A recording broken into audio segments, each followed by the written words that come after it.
जय हिंद दोस्तों, आपका स्वागत है HST95 में। आप लोग हमसे जुड़ रहिए, हम आपको बारी बारी क्लासेस कराते रहेंगे। आज हम लेके आए हैं कक्षा 10 के जो महत्वपूर्ण प्रश्न हैं जो यूपी बोर्ड में पूछे जाने वाले हैं 24 फरवरी को। उसके बारे में आपको बताने जा रहे हैं। 101% क्वेश्चन देखने को मिलेंगे आपको। ये क्वेश्चन वही क्वेश्चन दिए जा रहे हैं जो क्वेश्चन आपके बोर्ड एग्जाम में पूछे जा रहे हैं, बार बार पूछे जा रहे हैं, इस बार भी पूछे जाएंगे। तो इसलिए हम आपको यही क्वेश्चन लेके आए हैं कि वो आपको देखने को मिले, आपकी 90% बने। अगर आपको 90 से लेकर 95% अगर आपको बनाना है तो HST95 को सब्सक्राइब कर लें और आप जुड़े रहिए, आपको हर एक क्लास वीडियो देखने को मिलती रहेगी। चलो चलते हैं प्रश्न नंबर 1 की तरफ चलते हैं। प्रश्न नंबर 1 में हमारे क्या पूछा गया है मेरे प्यारे साथियों, तो लेकर चलते हैं। गद्यांश है ये भाई साहब, ये गद्यांश है। तो इसमें क्या पूछा गया है, ये आपको 2-2 नंबर के 3 क्वेश्चन देखने को मिलेंगे। ठीक है, 2-2 नंबर के आपके 6 नंबर क्लियर हो जाएंगे। यहाँ से आपको सही से देखना होगा और आपको लिखने में कोई दिक्कत हो तो आप वीडियो स्क्रीनशॉट ज़रूर ले लें, जिससे कि आपको याद बना रहे और वहाँ पेपर में बैठो तो कहो कि हाँ HST95 पे हमें ये वीडियो देखी थी तो उसमें ये क्वेश्चन बताया था और वही क्वेश्चन हमको देखने को मिल गया। तो आप सही से याद करके चलेंगे, आप बिल्कुल कतई घबराइएगा नहीं, आपके साथ हमेशा जुड़े रहेंगे, हमेशा तत्पर रहेगा हमारा चैनल। आइए देखते हैं हमारा चैनल पर जो वीडियो देखने को मिलती है वो वही वीडियो देखने को मिल रही है जो क्वेश्चन आपको हर बार पूछे जा रहे हैं। चलो देखते हैं पहले प्रश्न में क्या पूछा गया है। निम्नलिखित पहले प्रश्न में पूछा गया मेरे प्यारे साथियों, निम्नलिखित गद्यांशों में से किसी एक गद्यांश पर आधारित प्रश्नों के उत्तर दीजिए। भैया निम्नलिखित गद्यांशों में से किसी एक गद्यांश पर आधारित प्रश्नों के उत्तर दीजिए। तो नंबर का में देखेंगे भैया, का में अश्वरोही पास आया, ममता ने रुक रुक कर कहा, मैं नहीं जानती कि वह शहंशाह था या साधारण मुगल पर एक दिन इस झोपड़ी के नीचे वह रहा। मैंने सुना था कि वह मेरा घर बनवाने आज्ञा दे चुका है, मेरे घर बनवाने की आज्ञा दे चुका है। तो था मैंने आजीवन अपनी झोपड़ी के खोदे जाने के डर से भयभीत रही, भगवान ने सुन लिया, मैं आज इसे छोड़े जाती हूँ। अब तुम इसका मकान बनाओ या महल, मैं अपने चिर विश्राम गृह में जाती हूँ। तो गद्यांश में सबसे पहले हमको संदर्भ लिखना होता है, फिर उसके बाद व्याख्या करनी होती है, फिर उसमें एक प्रश्न पूछा जाता है। तो आपको गद्यांश जो हो उसमें आए उसका आपको पाठ का नाम याद होना चाहिए और लेखक का नाम याद होना चाहिए। ठीक है, चलो चलते हैं।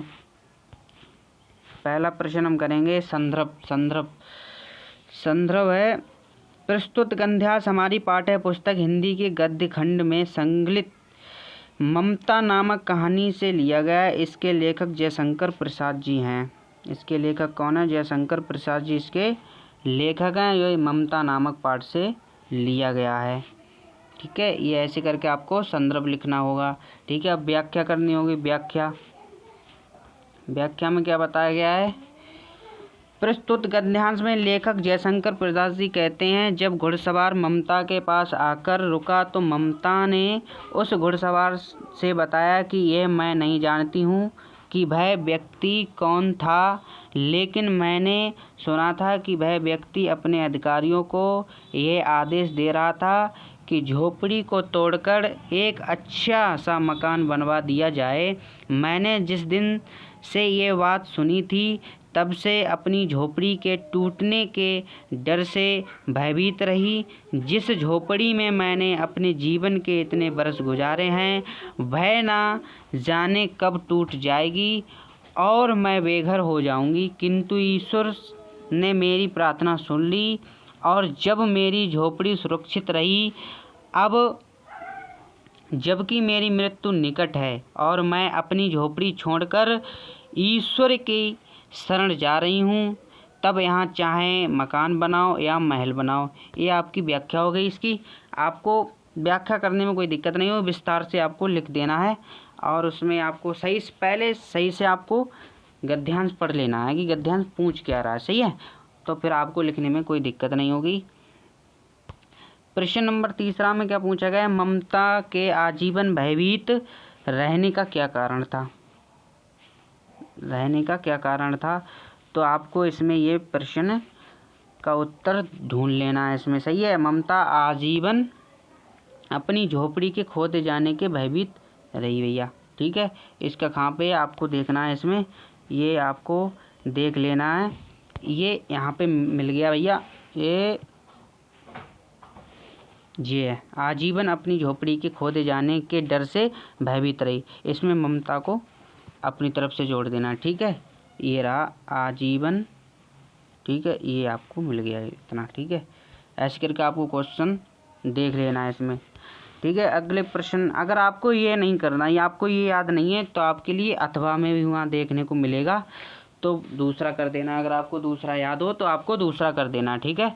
तो दूसरे में क्या पूछा गया है मेरे प्यारे साथियों, अजय स्टडी 95 को सब्सक्राइब कर लें। अगर वीडियो अच्छी लगे तो लाइक शेयर कमेंट जरूर करें, ठीक है। दूसरे में क्या पूछा गया है, दूसरे में पूछा गया है मेरे प्यारे साथियों, कितना जीवन बरस पड़ा है इन दीवारों पर जैसे फसाने अजायब का भंडारा खुला पड़ा हो। कहानी से कहानी बनती चली गई, बंदरों की कहानी, हाथियों की कहानी, हिरणों की कहानी, कहानी क्रूरता और भय की, दया और त्याग की। जहाँ बेरहमी है वहीं दया का भी समुद्र उमड़ पड़ा है। जहाँ पाप है वहीं क्षमा कर सोता फूट पड़ा है। राजा और कंगले, विलासी और भिक्षु, नर और नारी, मनुष्य और पशु, सभी कलाकारों के हाथों सृष्टे चले गए। हैवान की हैवानी को इंसान की इंसानियत कैसे जीता जा सकता है। कोई अजंता में जाकर देखो, बुद्ध का जीवन हजार धाराओं में होकर बहता है। जन्म से लेकर निर्माण तक उनके जीवन की प्रधान घटनाएं कुछ ऐसे लिख दी गई हैं कि आंखें अटक जाती हैं, हटने का नाम नहीं लेती। तो इसमें मेरे प्यारे साथियों आपको गद्यांश पढ़ा और इसमें आपको क्या देखने को मिला, तो इसमें हमको पाठ का नाम मिल गया भैया, पाठ का नाम अजंता, ये हमारे पाठ का नाम है, अजंता पाठ के नाम से ही गद्यांश लिया गया है। तो हम देखते हैं प्रश्नों में क्या पूछा गया है। उपरोक्त ये प्रश्न नंबर पहले में पूछा गया है, उपयुक्त गद्यांश का संदर्भ लिखिए, इसमें पूछा गया है भैया संदर्भ। चलो संदर्भ बताते हैं भैया, संदर्भ, ठीक है। संदर्भ ये रहा हमारा संदर्भ। प्रस्तुत गद्यांश हमारी पाठ्य पुस्तक हिंदी गद्य में संकलित अजंता नामक, ठीक है, मिल गया हमको। ये पाठ का नाम अजंता नामक पाठ से है, जिसके लेखक भगवत शरण उपाध्याय हैं, डॉक्टर भगवत शरण उपाध्याय इसके लेखक हैं, ठीक है। ये हमारा संदर्भ हो गया। प्रश्न नंबर 2 में क्या पूछा गया है, रेखांकित प्रश्न नंबर 2 में पूछा रेखांकित अंश की व्याख्या कीजिए, रेखांकित अंश की व्याख्या कीजिए। चलो व्याख्या देखते हैं, व्याख्या की तरफ चलते हैं। ये रही हमारी व्याख्या, ये रही, ठीक है। रेखांकित अंश की व्याख्या प्रस्तुत पंक्तियों में लेखक का कहना है कि अजंता के चित्रों को एक तरफ से जाइए तो उधर बंदरों का चित्र दिखाई पड़ेगा। इन चित्रों में स्वाभाविकता और गतिशीलता देखकर कोई भी आश्चर्यचकित हो सकता है।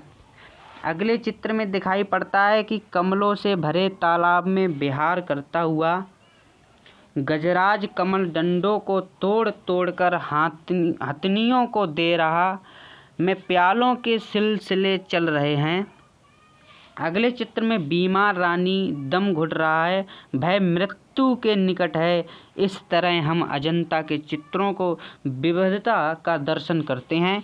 कहीं खाने और खिलाने का कार्यक्रम दिखाई पड़ता है तो कहीं बसने और बसाने, कहीं महिला नाचने का, गाने का, कहने और सुनने का दृश्य दिखाई पड़ता है, तो अन्यत्र जंगल नगर सामाजिक दृश्य में ऊंच नीच धनी गरीब सब प्रकार के आदमियों को अजंता की गुफाओं में दीवारों पर स्पष्ट देख सकते हैं। इतनी विविधता विश्व में अन्यत्र किसी कला में नहीं देखा जा सकता है, ठीक है। अजंता की गुफाओं में ठीक है। अजंता की गुफाओं के बारे में इसमें बताया है और सब बारी बारी से पशुओं, आदमियों और सबका इसमें दिया गया है इस गद्यांश में।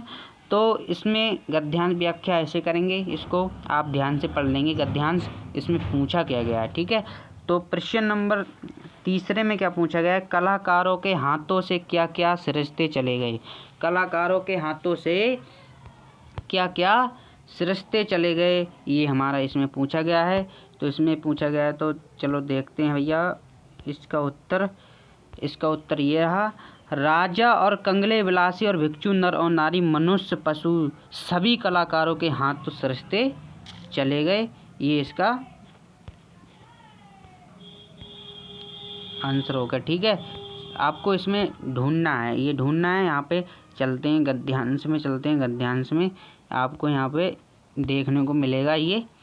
तो ये आपको इसमें ढूंढ लेना है किधर ये रहा, राजा और कंगले विलासी, भिक्षु, नर और नारी, मनुष्य, पशु, सभी कलाकारों के हाथ सृजते चले गए, ये हमारा प्रश्न नंबर 3 का उत्तर रहा। ऐसे आपको उसमें ढूंढ लेना है, ठीक है। चलो चलते हैं अगले प्रश्न की तरफ चलते हैं। अगले प्रश्न में क्या पूछा गया है, ये रहा यहाँ पर हमारा अगला प्रश्न, ये रहा, ठीक है। अगला प्रश्न ये रहा, अजय स्टडी 95 को सब्सक्राइब कर लें जिससे कि आपको आगे की क्लासें भी देखने को मिल सकें।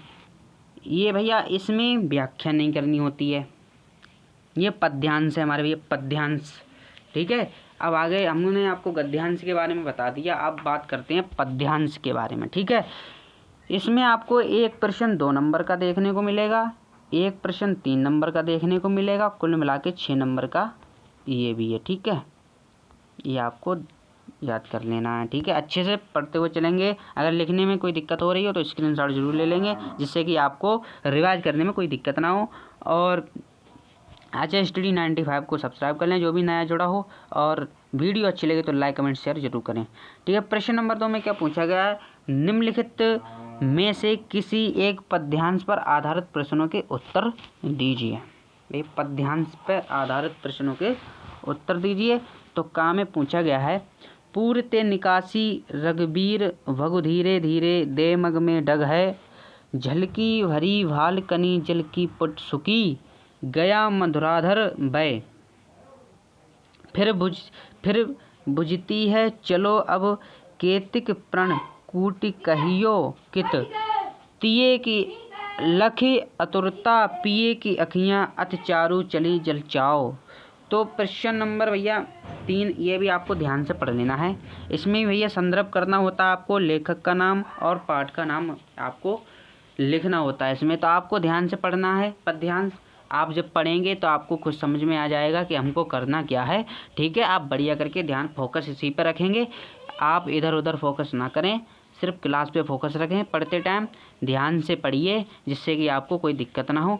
तो प्रश्न नंबर इसमें भी 3 पूछे गए हैं मेरे प्यारे साथियों, 3 प्रश्न पूछे गए हैं। पहले प्रश्न में क्या पूछा गया है, उपर्युक्त पद्यांश का संदर्भ लिखिए, तो इसमें भी संदर्भ हमको लिखना है। तो कैसे संदर्भ लिखना है, हम संदर्भ की तरफ चलते हैं। संदर्भ में पूछा गया है, प्रस्तुत पद्यांश हमारी पाठ्य पुस्तक हिंदी काव्य खंड में संकलित कवितावली ग्रंथ के वन पथ पर नामक पाठ से शीर्षक से लिया गया है। इसके रचयिता भैया तुलसीदास जी हैं। इसके रचयिता कौन है, तुलसीदास जी हैं इसके रचयिता, ठीक है। आपको ये याद कर लेना, वन पथ पर ये पाठ का नाम है हमारे, और इसके रचयिता तुलसीदास जी हैं, ठीक है। तुलसीदास जी का ये लिखा हुआ है, ठीक है। चलो हम भैया अब दूसरे क्वेश्चन की तरफ देखते हैं। दूसरे क्वेश्चन में क्या पूछा गया है, दूसरे क्वेश्चन में पूछा गया है, श्री राम के नेत्र से आंसू क्यों बहने लगे। श्री राम के नेत्र से आंसू क्यों बहने लगे, इसके बारे में हम आपको बताने जा रहे हैं। तो इसका उत्तर हमको देखना है, इसका आपको उत्तर लिखना है। तो इसमें इधर आएंगे हम, और ये रहा दूसरे का उत्तर, ये रहा, सीता जी की थकावट से उत्पन्न व्याकुलता को समझकर रामचंद्र जी की आंखों में आंसू भर आए, ठीक है, आंसू भर आए। तो भैया इसमें आपको देख लेना है, और प्रश्न नंबर तीसरे में क्या पूछा गया है, रेखांकित अंश में कौन सा अलंकार है भैया, रेखांकित अंश में कौन सा अलंकार है। तो हमको अलंकार देखना है भैया, पूर्ण कोटि कहो कित है, तो इसका अलंकार कौन सा अलंकार है, तो इसमें भैया अनुप्रास अलंकार है। आपको हमने यहाँ पे आपको लिख दिया है अनुप्रास अलंकार इसमें है, ठीक है। चलो ठीक है, आपको ये ना याद हो, आपको अगर ये याद ना हो, दूसरा याद हो, तो आपको अथवा में भी देखने को मिलेगा। वहाँ पर अथवा में देखने को मिलेगा कि आप ये नहीं कर सकते हो, आपको ये याद ना हो तो आप ये कर सकते हो, दूसरा कर सकते हो अथवा में। अथवा में क्या पूछा गया है, ख में मेवाड़ केसरी देख रहा है, केवल रण का नाम तमाशा था, भय दौड़ दौड़ करता था रण, भय दौड़ दौड़ करता था रण, भय मान रक्त का प्यासा था, चढ़कर चेतक पर घूम घूम करता सेना रखवाली था, ले महामृत्यु को साथ साथ मानो प्रत्यक्ष कपाली था। तो आपको इस पद्यांश का भैया इसमें भी 3 प्रश्न पूछे गए हैं मेरे प्यारे साथियों, 3 प्रश्न इसमें भी पूछे गए हैं। ये भी आपको 1 2 नंबर का देखने को मिलेगा, 1 3 नंबर का, कुल मिला के 6 नंबर यहाँ से भी आपके पक्के हो जाएंगे मेरे प्यारे साथियों। कोई दिक्कत नहीं होगी आपको, आप सही से देखते हुए चलेंगे और आप इस पर फोकस करेंगे। भैया फोकस करो, ये किसका रचयिता है, इसमें रचयिता कौन है, ये कौन से पाठ से लिया गया है, तो इसके बारे में आपको सही से फोकस करना होगा। आप अच्छे से देखेंगे तो आपको ज़रूर फंसेगा। क्लास पर फोकस रखिए, कोई दिक्कत नहीं होगी आपको। सही है, हम चलते हैं। तो संदर्भ, पहले हमारे प्रश्न में क्या पूछा गया है, संदर्भ पूछा गया है, संदर्भ पद्यांश का संदर्भ लिखिए। तो संदर्भ की ओर चलते हैं।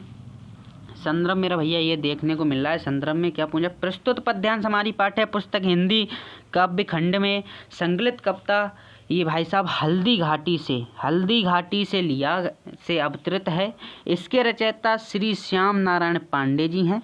इसके रचयिता भैया श्री श्याम नारायण पांडे जी हैं, ठीक है। ये हमारा क्लियर हो गया संदर्भ। तो हम चलते हैं प्रश्न नंबर 2 में क्या पूछा गया है। प्रश्न नंबर 2 में पूछा गया, मेवाड़ केसरी किसे कहा गया है, भय मान रक्त का प्यासा बनकर क्यों टूट पड़ा। भैया मेवाड़ केसरी किसे कहा गया है, भय मान रक्त का प्यासा बनकर क्यों टूट पड़ा, ये हमारे लिए पूछा गया है इसमें। तो इसमें हमको देखना है, भय मान रक्त का प्यासा था, मान रक्त का प्यासा था, ठीक है। तो हम इधर चलते हैं, हमने आपको उत्तर में दे दिया है, हमने आपको हल करके दिया है एक क्वेश्चन, ठीक है। उत्तर में क्या पूछा गया मेरे भाई साहब, दूसरे का उत्तर में क्या पूछा गया, मेवाड़ केसरी अर्थात महाराणा प्रताप केवल हल्दी घाटी के भीषण युद्ध का तमाशा नहीं देख रहे थे, अपितु वे दौड़ दौड़ के युद्ध भी कर रहे थे। उनके भीषण युद्ध को देखकर ऐसा लग रहा था जैसे भय मेवाड़ के सम्मान की रक्षा के लिए अकबर के सेनापति मान सिंह खून के प्यासे थे। ये मान सिंह के खून के प्यासे थे, कौन थे, महाराणा प्रताप थे, अकबर का सेनापति था, मान सिंह के खून के प्यासे थे ये महाराणा प्रताप सिंह। और ये किसके सम्मान में थे, ये मेवाड़ के सम्मान के रक्षा के लिए ये लड़ाई कर रहे थे, और ये दौड़ दौड़ कर युद्ध कर रहे थे मेरे भैया, दौड़ दौड़ कर युद्ध कर रहे थे, दौड़ दौड़ कर युद्ध कर रहे थे, ठीक है। ये हमारा क्लियर हो गया, दूसरा क्लियर हो गया। तो हमें तीसरे में क्या पूछा गया मेरे भाई साहब, तीसरे में भी हमारा अलंकार पूछा गया है, रेखांकित अंश में कौन सा अलंकार है भैया, रेखांकित अंश में कौन सा अलंकार है। तो अलंकार पूछा गया, चलो चलते हैं। अलंकार आपको यहाँ पे बता देना है, अलंकार आपको बता देना, ठीक है। अलंकार पूछा गया, उसमें तीसरे का अलंकार ही उत्प्रेक्षा अलंकार इसमें है, ठीक है, उत्प्रेक्षा अलंकार है, ठीक है। प्रश्न नंबर 3 में क्या पूछा गया, प्रश्न नंबर 3 में चलते मेरे भाइयों। प्रश्न नंबर 3 में गद्यांश भी आपको क्लियर करा दिए हैं, पद्यांश भी आपको क्लियर करा दिए हैं। अब प्रश्न नंबर 3 में क्या पूछा गया, ये आपको बिल्कुल 3 नंबर का देखने को मिलेगा। ये प्रश्न तीसरा आपको बहुत ध्यान से करना है, ये आपके ऊपर है, आपको ये याद करना है, आपके ऊपर है, ये आपके 3 नंबर ये आपके ही ऊपर हैं, ठीक है। तो हम प्रश्न नंबर 3 में पूछ रहे हैं भैया, प्रश्न नंबर 3 अपने पठित खंड काव्य से आधार पर निम्नलिखित प्रश्नों में से किसी एक का उत्तर दीजिए। आपको ये देखने को मिलेगा, वहाँ पर कई प्रकार के खंड काव्य देखने को मिलेंगे। तो मेरे प्यारे साथियों, ये आपको जिला के हिसाब से करना होता है, जिला के हिसाब से करना होता है मेरे प्यारे साथियों। ये आपको जिला, आपके ज़िला में कौन सा चल रहा है तो उस जिला के हिसाब से करेंगे। अगर आपने अदरवाइज अगर कर दिया तो आपको नंबर नहीं देगा एग्जामिनर, आपको जिला के हिसाब से करना होगा। ये मत सोचना ये हमको याद नहीं है तो हम ये करके आएँ, तो ये क्वेश्चन अगर मैंने लिखा है कॉपी में तो हो सकता है एग्जामिनर आपको नंबर दे दे, लेकिन ऐसा कुछ भी नहीं है। ये आपको जिला के हिसाब से लिखना होगा। ये आपको जो जिला में आपके चल रहा हो खंड काव्य उसके आधार पर आपको लिख देना, ठीक है। चलो प्रश्न नंबर 4 की तरफ चलते हैं। प्रश्न नंबर 4 की तरफ चलते हैं मेरे प्यारे साथियों। निम्नलिखित में से किसी एक का विषय पर निबंध लिखिए। मेरे भैया निबंध लिखिए, तो मैंने अपने अकॉर्डिंग भाई साहब आपको निबंध आपको दिखा दिए हैं 4 प्रकार के। आपको और ज़्यादा याद करना हो कर सको तो और कर सकते हो, लेकिन हमारे अकॉर्डिंग ये सबसे ज़्यादा वेरी इम्पोर्टेंट हैं। ये आपको देखने को ज़रूर मिलेंगे। आपको एक करना है तो आपको सही से देखकर चलना है कि आपको करना कौन सा है। आप बिल्कुल याद करके जाएंगे। और हमारे अकॉर्डिंग तो अगर कोई भी बच्चा हो तो आप, ये तो बहुत ही नॉर्मल है और ये भी बहुत ही नॉर्मल है। और देश प्रेम मतलब प्रेम तो आप जानते होंगे, आपको पता है आज 7 फरवरी है, आज 7 फरवरी है। तो आज कौन सा डे है? रोज डे है ना, रोज डे है आज भैया। गुलाब, तो आप यह प्रेम के चक्कर में नहीं पड़ेंगे। तो आपको पेपर देना है 24 फरवरी को, तो आपको ये कोई भी डे आपको नहीं सही रहेंगे। आपको सिर्फ अपना पेपर देना है, पेपर के साथ जुड़िए। आपको आने वाले समय में भी ये आपको डे करने के लिए मिल जाएंगे, लेकिन अभी इस समय आपको पेपर के साथ जुड़े रहिए मेरे प्यारे साथियों। आपको सिर्फ पेपर करना है, किसी फालतू चीज़ों में नहीं लगना है, ठीक है। चलो हम चलते हैं अगले प्रश्न की तरफ। अगले प्रश्न में क्या पूछा गया है मेरे प्यारे साथियों? अगले प्रश्न नंबर लास्ट में हमारे प्यारे साथियों पूछा गया है।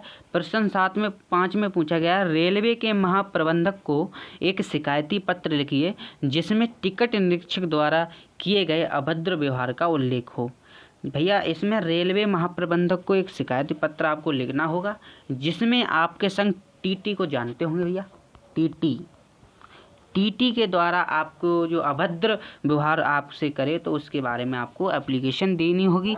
अगर आपको ये ना याद हो तो भैया आपको एक चांस मिलेगा ज़रूर, अथवा में आपको चांस मिलेगा। तो अथवा में आपको क्या देना है भैया, दूसरा आपको देख लेना, आपको यह वो ना कर मिले तो राज्य परिवहन निगम के मुख्य प्रबंधक को बस चालक के अप्रशंसनीय व्यवहार का उल्लेख हुए शिकायती पत्र लिखिए। तो भाई साहब ये जो रोडवेज चालक होते हैं, ड्राइवर साहब होते हैं, उनके ऊपर आपको शिकायती पत्र लिखना, आपके संग कैसा अप्रशंसनीय व्यवहार कर रहे हैं तो उसके साथ आपको लिखना, ठीक है।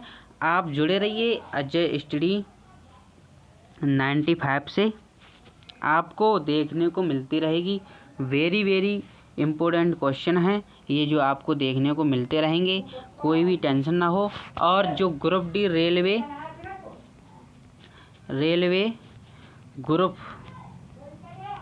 ग्रुप डी में जो हमारे भाई साहब आई हैं वैकेंसी, उसके लिए आपको जीएस हमारे अजय स्टडी पर पढ़ने को मिलेगी, जिससे कि आपकी ग्रुप डी की तैयारी भी हो सके, ठीक है।